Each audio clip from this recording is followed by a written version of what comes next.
اور ایک یہ بات بھی سمجھ لیجئے کہ ہدایت کی محنت کوئی بھی کرتا ہے انفرادی طور پہ یا اجتماعی طور پہ، اس کے اثرات ضرور مرتب ہوتے ہیں، انسان کو نظر آئیں یا نہ نظر آئیں، اثرات ضرور ہوتے ہیں، پکی بات ہے۔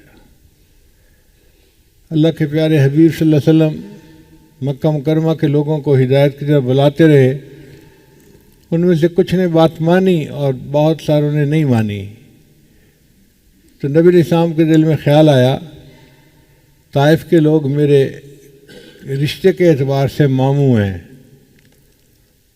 تو میں ان کے پاس جاؤں، ہو سکتا ہے کہ وہ رشتہ داری کا خیال رکھیں اور وہ میری بات کو قبول کر لیں، تو پھر مکہ والوں کے لیے بھی دین قبول کرنا آسان ہوگا۔ چنانچہ نبی علیہ السلام طائف تشریف لے آئے، وہاں کے سرداروں سے بات کی۔ ایک نے کہا کہ میں تو آپ سے بات ہی نہیں کرتا، کسی نے کوئی جواب دیا، کسی نے کوئی جواب دیا، مگر ہدایت کو کسی نے نہیں تسلیم کیا۔ اب انہوں نے کیا کام کیا کہ ہم نے تو ان کی بات کو ریجیکٹ کر دیا ہے، اب یہ کہیں عوام الناس سے بات نہ کر لیں، تو انہوں نے لوگوں کو کہہ دیا کہ جن کو یہاں طائف کی بستی میں نہ ٹھہرنے دو، ان کو کوئی یہ بستی سے ہی چلے جائے۔ عوام الناس نے بچوں کو ذمہ لگا دیا، جیسے کہتے ہیں نا کہ یہ دیوانہ آدمی ہے، اس کو یہاں سے چھٹی کراؤ۔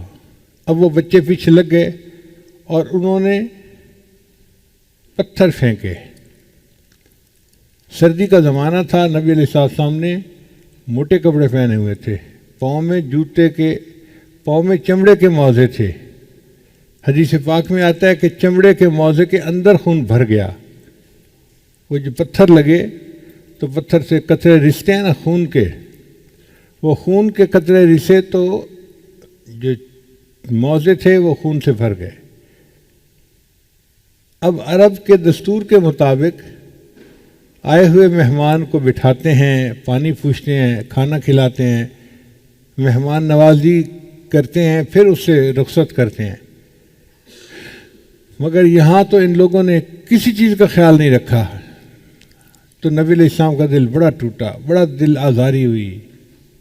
آپ صلی اللہ علیہ وسلم جب طائف سے باہر نکلے تو ایک انگور کا درخت تھا، انار کا بھی درخت یعنی باغ تھا، تو نبی علیہ السلام وہاں جا کے ایک جگہ بیٹھ کے کھڑے ہو گئے اور وہاں نبی علیہ السلام نے ایک دعا مانگی،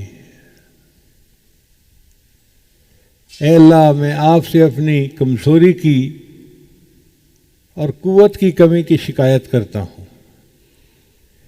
اے اللہ اگر تو راضی ہے تو مجھے کسی چیز کی پرواہ نہیں ہے، اور اے اللہ تجھے اس وقت تک منانا ضروری ہے جب تک کہ تو راضی نہیں ہو جاتا۔ میں تیرے چہرے کے اس نور کے طفیل مانگتا ہوں جس سے سب ظلمتیں روشن ہو گئیں۔ اتنی خوبصورت دعا ہے کہ انسان الفاظ کو پڑھتا ہے تو حیران ہوتا ہے۔ اب جب نبی علیہ السلام نے وہ دعا مانگی تو اللہ رب العزت نے نبی علیہ السلام کی تسلی کے لیے پہلے تو کھانے پینے کا انتظام فرما دیا۔ وہ جو باغ تھا وہ مکہ مکرمہ کا ایک بندہ تھا جو نبی علیہ السلام کو پہچانتا تھا، اس کا تھا، وہ اپنے باغ میں آیا ہوا تھا۔ اس نے دیکھا کہ یہ نوجوان تو مکہ مکرمہ کا ہے اور یہ یہاں آ کے کھڑا ہے، تو اس نے اپنے نوکر کو جو باغ میں کام کرتا تھا بلایا اور کہا کہ کچھ انگور اور انار لے کر جاؤ اور اس نوجوان کو دے دو، اس کو بھوک پیاس لگی ہوئی ہے۔ اس نوکر کا نام تھا اداس، وہ تھا تو عراق کا رہنے والا، لیکن کسب حلال کے لیے وہ گیا ہوا تھا اور مکہ مکرمہ رہ رہا تھا، طائف میں رہ رہا تھا۔ چنانچہ وہ ایک ٹوکری انگوروں کی اور انار کی لے کے آیا اور نبی علیہ السلام کی خدمت میں پیش کی اور کہا کہ جی اے مسافر، لگتا ہے آپ بہت تھکے ہوئے ہیں، آپ یہ کھا لیجئے۔ نبی علیہ السلام نے ان میں سے کچھ انگور لیے اور بسم اللہ الرحمن الرحیم پڑھی اور ان کو کھایا۔ اب جب اس اداس نے بسم اللہ الرحمن الرحیم کے الفاظ سنے تو بڑا حیران ہوا، کہنا کہ یہ الفاظ آپ کیسے بول رہے ہیں؟ تو نبی علیہ السلام نے فرمایا کہ میں اللہ کا نبی ہوں اور مجھے اللہ نے حکم دیا ہے کہ کھانے سے پہلے بسم اللہ کے نام کی برکت سے ہم پڑھیں تو اس کی برکت سے کھانے کے اندر بھی برکت آ جاتی ہے۔ پھر نبی علیہ السلام نے اس سے بات پوچھنی تھی، تو نبی علیہ السلام نے اس سے پوچھا تو کہاں کا ہے؟ چونکہ عراق کے لوگوں کی شکل صورت رنگ اور تھا، عرب کے لوگوں کا اور تھا، تو واضح پتہ تھا کہ یہ باہر سے آیا ہوا بندہ ہے۔ اس نے کہا جی میں تو عراق سے آیا ہوا ہوں، نینوا کے علاقے سے،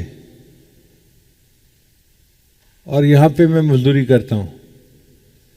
تو نبی علیہ السلام نے فرمایا اچھا تم اس شہر سے آئے ہو نینوا سے جہاں حضرت یونس علیہ السلام آئے تھے۔ وہ آدمی اس کی توقع نہیں کرتا تھا کہ نبی علیہ السلام کی مبارک زبان سے وہ یونس علیہ السلام کا نام سنے گا، کیونکہ یہ تو ایک علاقائی انفارمیشن تھی جو علاقے کے لوگوں کو پتہ تھی، مکے کے لوگوں کو تو پتہ ہی نہیں تھا کہ وہاں کیا ہوا کیا نہیں ہوا۔ تو وہ بڑا حیران ہوا کہ آپ یونس علیہ السلام کو کیسے جانتے ہیں؟ نبی علیہ السلام نے فرمایا کہ میں بھی اللہ کا نبی ہوں اور یونس علیہ السلام بھی اللہ کے نبی تھے، اور اللہ نے مجھے ان کے حالات کا علم عطا فرما دیا۔ وہ آدمی اتنا متاثر ہوا کہ اس نے کلمہ پڑھ لیا، وہ مسلمان ہو گیا۔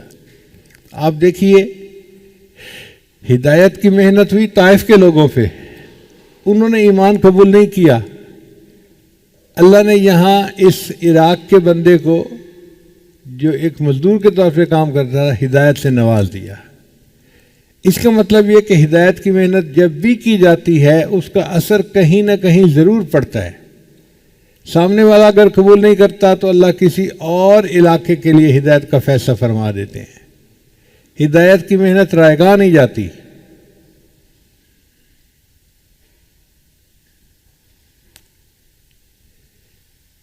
پھر نبی علیہ السلام کے پاس فرشتے آئے، انہوں نے کہا کہ جی میں فرشتہ ہوں جس کے پاس پہاڑوں کا انتظام ہے، اگر آپ مجھے حکم دیں تو میں ان دو پہاڑوں کو آپس میں ٹکرا دیتا ہوں اور یہ جو بستی کے لوگ ہیں ان کو درمیان میں پیس دیا جائے گا۔ تو نبی علیہ السلام نے جواب میں فرمایا کہ نہیں ایسا مت کرو، اگر یہ لوگ ایمان نہیں لائے تو مجھے امید ہے کہ ان کی اولادوں میں ایسے لوگ آئیں گے جو ایمان کو قبول کرنے والے بن جائیں گے۔ اور وہی ہوا کہ بعد میں ایک وقت ایسا بھی آیا جب طائف کے لوگ خود مدینہ آ کر مسلمان ہوئے اور ان کی اولادوں کو اللہ نے ایمان کے لیے قبول کر لیا، اور نبی علیہ السلام کی بات 100% سچ نکلی۔ پھر نبی علیہ السلام وہاں سے مکہ مکرمہ کی طرف چلے، مگر دل بڑا آزردہ تھا۔ راستے میں ایک جگہ رات گزاری اور فجر کی نماز پڑھی۔ فجر کی نماز میں نصیبین جگہ تھی، وہاں پر جن آئے اور جنوں نے نبی علیہ السلام کے ہاتھ پہ اسلام کو قبول کر لیا۔ تو علماء نے لکھا ہے کہ محنت ہوئی ہدایت کی طائف میں، پتھر کھائے طائف میں، قربانی دی طائف میں، اللہ نے ایک عراق کے بندے کو ہدایت عطا فرما دی اور ایک اللہ نے جنوں کو ہدایت عطا فرما دی۔ اس کا مطلب یہ کہ ہدایت کی محنت کرنے پر اللہ نظر آنے والے لوگوں کو بھی ہدایت دیتے ہیں اور ان کو بھی ہدایت دیتے ہیں جن کو بندہ دیکھ ہی نہیں سکتا، دور کہیں ہوتے ہیں۔ جیسے جنوں کو یہاں ہدایت ملی، ایسے اللہ تعالیٰ کسی دور کے ملک کے لوگوں کو ہدایت عطا فرما دیتے ہیں ہدایت کی محنت کی وجہ سے۔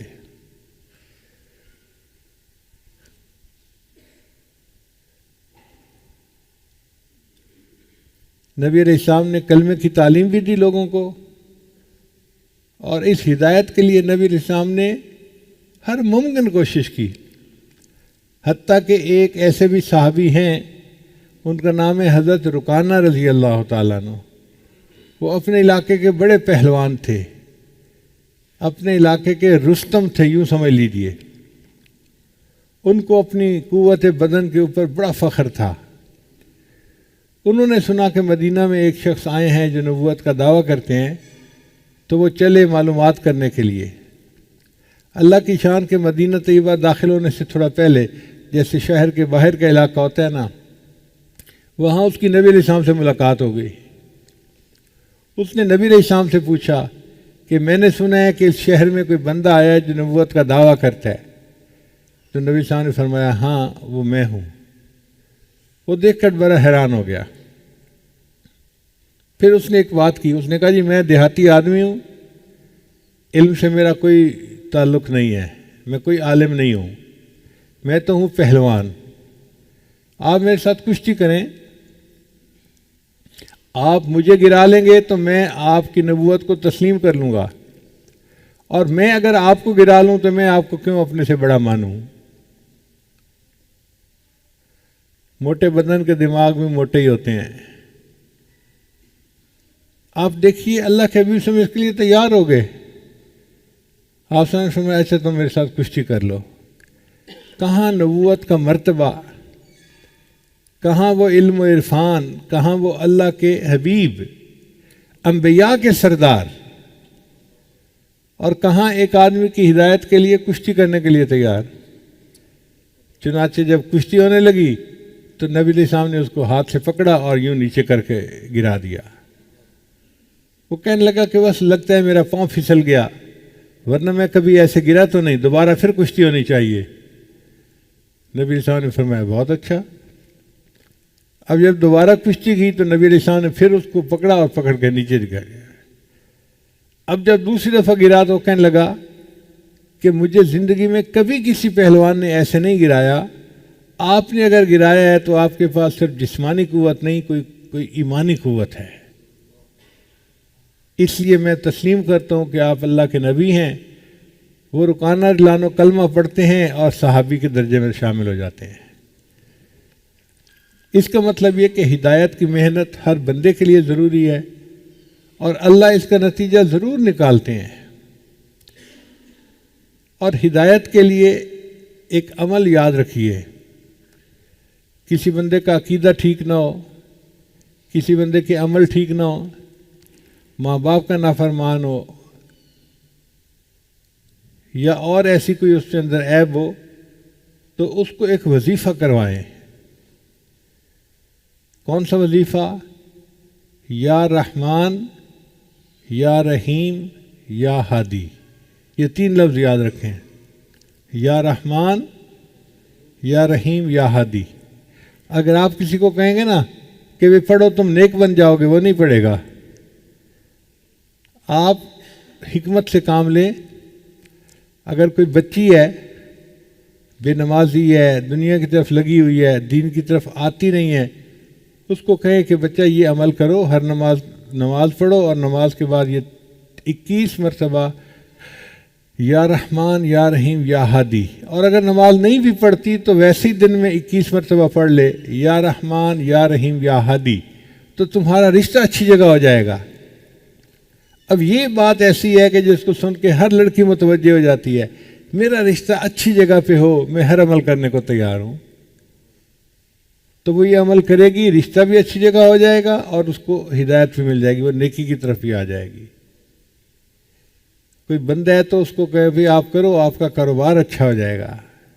مردوں کو اپنے کاروبار کی بڑی فکر ہوتی ہے، اور ان کو پتہ چل جائے کہ اس عمل سے کاروبار اچھا ہو جائے گا تو وہ رات کو تہجد میں اٹھنے کے لیے بھی تیار ہوتے ہیں۔ تو جو بندہ بھی ہو اس کو کہیں کہ بھئی اس عمل کو کرو، اس سے تمہارا دنیا کا فائدہ ہو جائے گا۔ وہ فائدہ بھی ہوگا، اور ایک فائدہ یہ بھی کہ اللہ اس کو ہدایت بھی عطا فرما دیں گے۔ ہمارا یہ تجربہ ہے کہ جس بندے کو یہ عمل دیا جائے اور وہ اس کو باقاعدگی سے کرے، 40 دن گزرنے سے پہلے اللہ اس کو ہدایت عطا فرما دیتے ہیں۔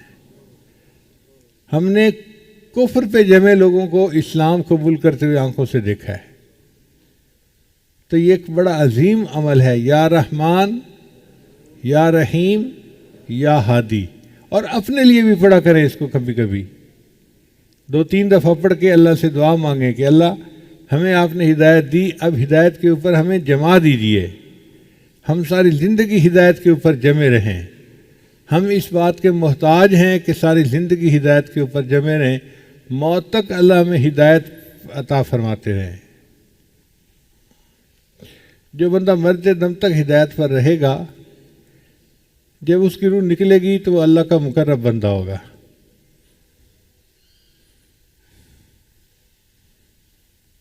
اس کے لیے اللہ تعالیٰ دنیا میں بھی عزتوں کے فیصلے فرمائیں گے اور آخرت میں بھی اس کو عزتیں نصیب ہوں گی، اس لیے کہ وہ ہدایت پر ہوگا، وہ سیدھے راستے پر ہوگا۔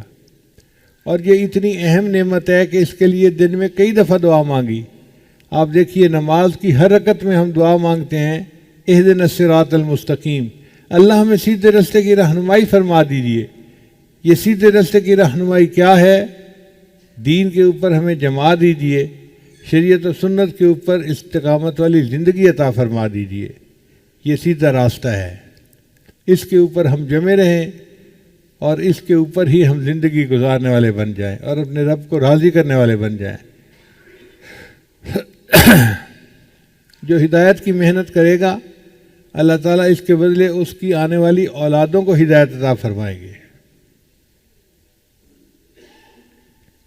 ایک دفعہ کفار نے حضرت بلال عنہ کو بہت زیادہ سزا دی،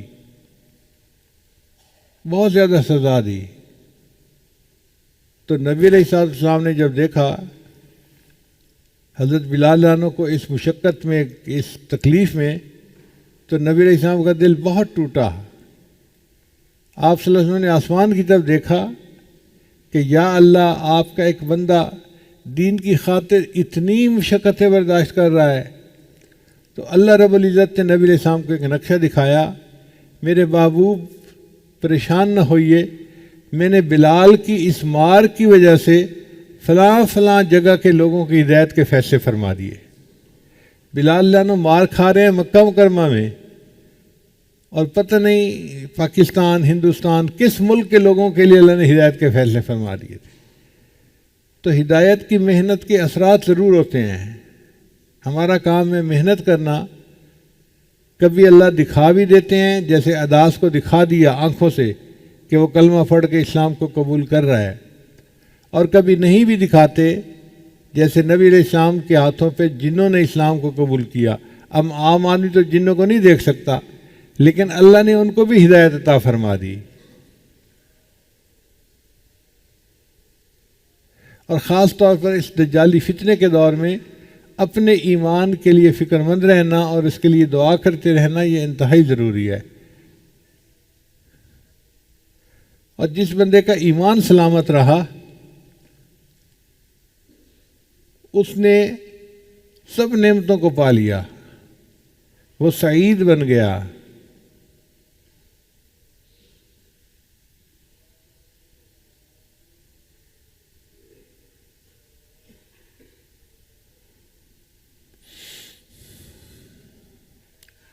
اور ہر نماز میں دعا بھی مانگا کرے، اپنے لیے بھی، اپنے بچوں کے لیے، والدین کے لیے، سب کے لیے، کہ اللہ ہمیں ہدایت کے اوپر جمائے رکھیے۔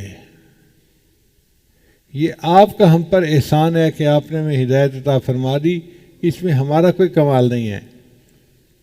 کمال صرف کمال والے کا ہے، پروردگار کا ہے۔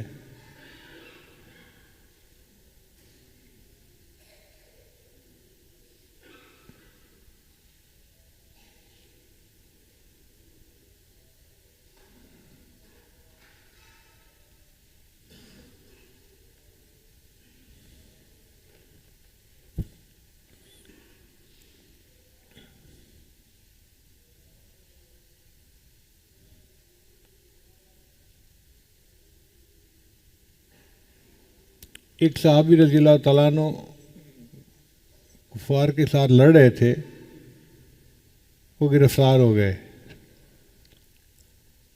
تو ان کو کافر بادشاہ کے سامنے پیش کیا گیا۔ اب کافر بادشاہ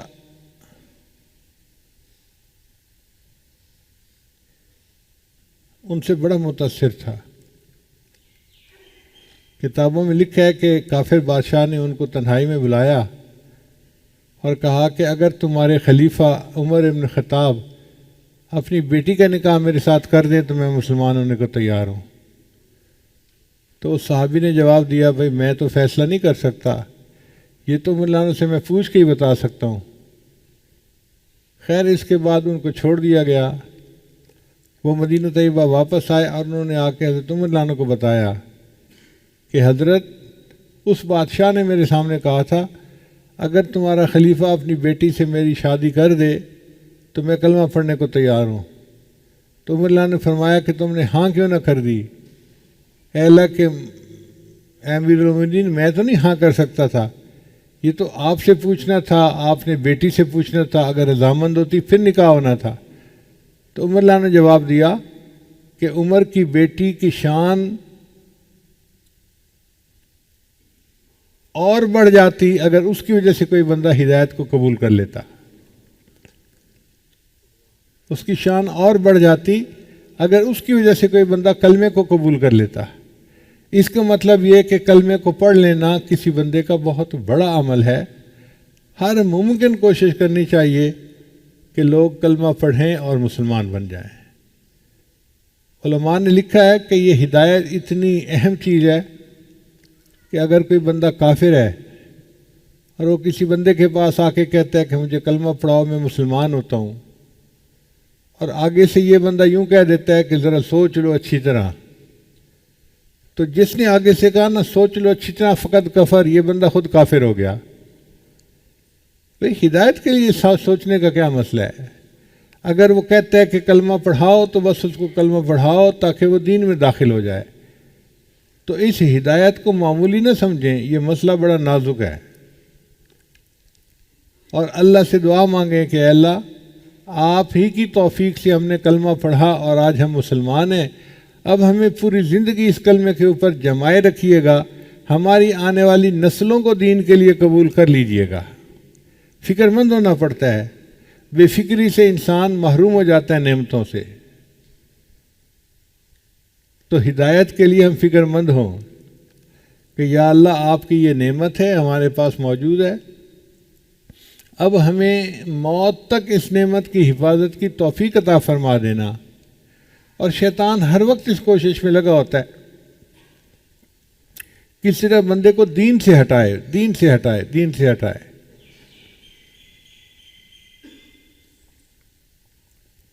حتیٰ کہ جب موت کا وقت آتا ہے تو شیطان اس بندے کے ماں باپ کی شکل میں آتا ہے اور اس بندے کو آ کے کہتا ہے کہ دیکھو ہم تمہارے ماں باپ ہیں، ہم مر گئے تھے، اور آگے جا کے ہمیں پتہ چلا کہ عیسائیت یا یہودیت اچھا ٹھیک مذہب ہے، لہذا تم بھی قبول کر لو۔ تو ماں باپ کی شکل میں وہ ماں باپ نہیں ہوتے، وہ ماں باپ کی شکل میں شیطان آتا ہے اور بندے کو تلقین کرتا ہے کہ تم عیسائیت اور یہودیت کو قبول کر لو، اور وہ بندہ اگر ظاہر پہ عمل کرنے والا ہے، سنی سنائی باتوں پہ قبول کرنے والا ہے، تو وہ اس کو قبول کر لیتا ہے اور ایمان سے محروم ہو کے دنیا سے چلا جاتا ہے۔ اس لیے ہدایت کے اوپر پکے رہنا اور اس کی دعائیں مانگتے رہنا یہ ہم میں سے ہر ایک کے لیے ضروری ہے۔ ہمیں اللہ نے صحت عطا فرمائی، تعلیم عطا فرمائی، عزت عطا فرمائی، اولاد عطا فرمائی، کاروبار عطا فرمایا، جو عطا فرمایا وہ سب چھوٹی نعمتیں ہیں۔ سب سے بڑی نعمت جو ہمارے پاس ہے وہ کون سی ہے؟ ہدایت ہے، کہ ہم ایمان کے اوپر ہیں۔ اب ہم یہ فیصلہ کر لیں کہ ہم نے ایمان سے پیچھے نہیں ہٹنا۔ ہمیں کوئی آگ میں دھکا دینا چاہتا ہے تو دے دے، اگر ہمیں پھانسی پہ لٹکانا چاہے تو لٹکا دے، لیکن ہم نے ایمان کو نہیں چھوڑنا۔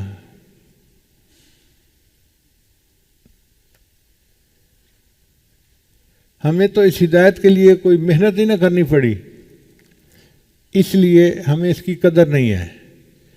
جن لوگوں کو اس کے لیے قدر کرنی پڑی، ذرا ان کے حالات سنیں تو پھر پتہ چلے گا کہ ہدایت کے لیے کتنے پاپڑ بیلنے پڑتے ہیں۔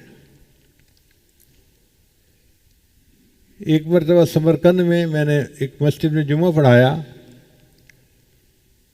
تو جمعے کے بعد ایک نوجوان آیا، حضرت میری والدہ نے آپ کو گھر آنے کی دعوت دی ہے، آپ چند منٹ کے لیے آ جائیے۔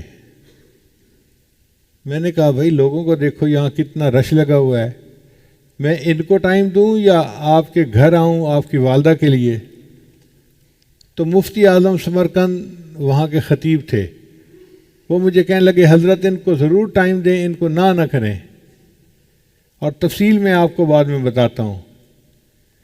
ہم نے وعدہ کر لیا کہ ہم آپ کے گھر آئیں گے۔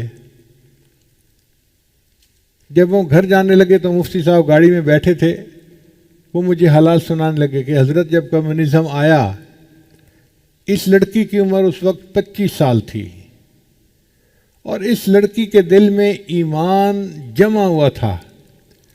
یہ دوسری عورتوں کو اللہ کی توحید کی طرف بلاتی تھی، ایمان کی طرف بلاتی تھی، اور ان کو مسلمان بناتی تھی۔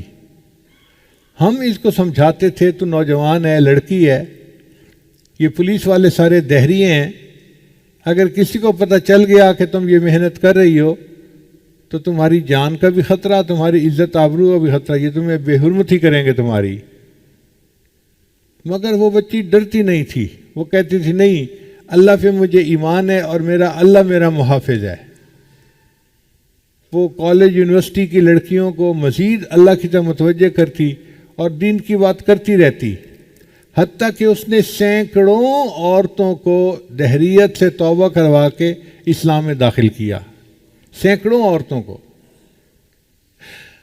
حضرت پوری زندگی اس نے دین کی محنت کی ہے، اور اب یہ بوڑھی ہو گئی ہے اور چارپائی پہ لیٹی ہوتی ہے، دادی اماں بن گئی، نانی اماں بن گئی۔ ابھی اس نے سنا کہ کوئی عالم آئے ہیں پاکستان سے، تو ان کے دل میں تمنا ہوئی کہ میں ان کو سلام کرتی ہوں، تو انہوں نے پیغام دیا کہ آپ ان کے پاس آئیں اور ان کے گھر آ کے چائے پئیں، کھانا کھائیں، ان کو خوشی ہو جائے گی۔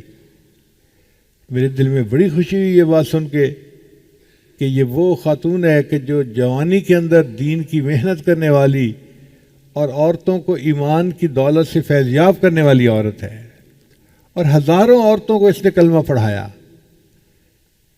تو جب ہم وہاں گئے تو وہ خاتون چارپائی کے اوپر لیٹی ہوئی تھی اور اس کے اوپر ایک پتلا سا کپڑا انہوں نے ڈالا ہوا تھا۔